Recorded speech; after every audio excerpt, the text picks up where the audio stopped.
Hello and welcome to PowerDrift, folks. Today we are about to introduce you to a machine whose second generation has been migrated to India from the land of Beethoven, beer, leather pants, and of course technological precision. It so happens that it's the same place where the biggest segment rivals to this car, the recently launched A and the B class, also hail from. But this one comes armed with a blue badge and it has a weapon up its sleeves that puts it instantly onto the top of the hot hatch food chain. The unique powerful weapon up its sleeves is the fact that this is the only rear-wheel drive hot hatch in the segment. The bad news is that this is the last rear-wheel drive 1 series before it shifts to the new UK L1 front-wheel drive platform. And so we are compelled to make the most of it while it lasts.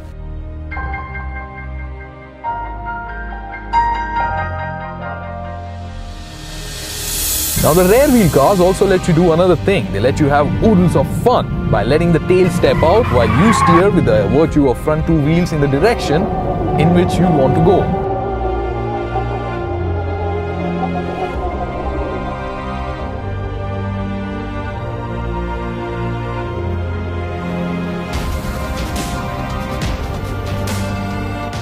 You see, in other normal front-wheel drive cars, the front two wheels have to be multitasking with the duties of steering the car, accelerating and also braking. But in this car, the front two wheels only have to bother about steering the car while the rear two wheels are forward and propel the car forward.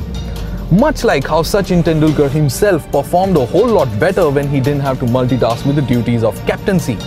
What it also means is that the car doesn't feel as nose-heavy as the A-Class, for instance.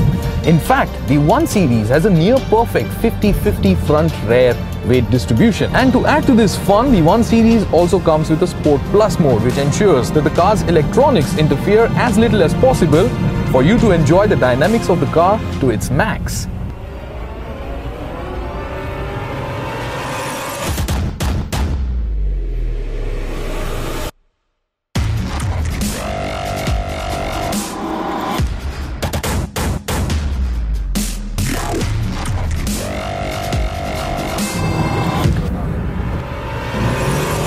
Now the 1 Series comes with two engine options, the petrol engine and the diesel engine. Now the petrol one's slightly less powerful and has a good 100 Newton meters of less torque, while the diesel one, that is the one that we are testing today, it spits out 145 horses and 320 Newton meters of torque.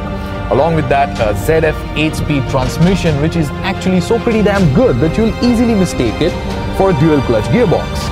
Should you be toggling the car into Sport or Sport Plus mode, well then you get absolute good throttle response on the fly and then the steering weighs up. When compared to the A-Class, the suspension does feel a tad bit onto the softer side, but then that helps in being compliant with the Indian road conditions. And handling wise, there is little to none that you can really fault with it. The seats are really comfortable, electrically adjustable co-passenger seat too. At the back, because of the transmission tunnel, you can only be seating two blokes. But then the A-Class at the back does feel a whole lot more claustrophobic because of the roofline, which isn't the case in the 1 Series. If you happen to brake very hard, thereby triggering the ABS system of the car, well then the hazard lights go on all by themselves. And off they go. We take off again. Drove the 1 Series, absolutely loved it, the whole driving dynamics and the fun factor because of rear wheel drive. But then there is some sort of confusion and I would really appreciate if you could help me out with that.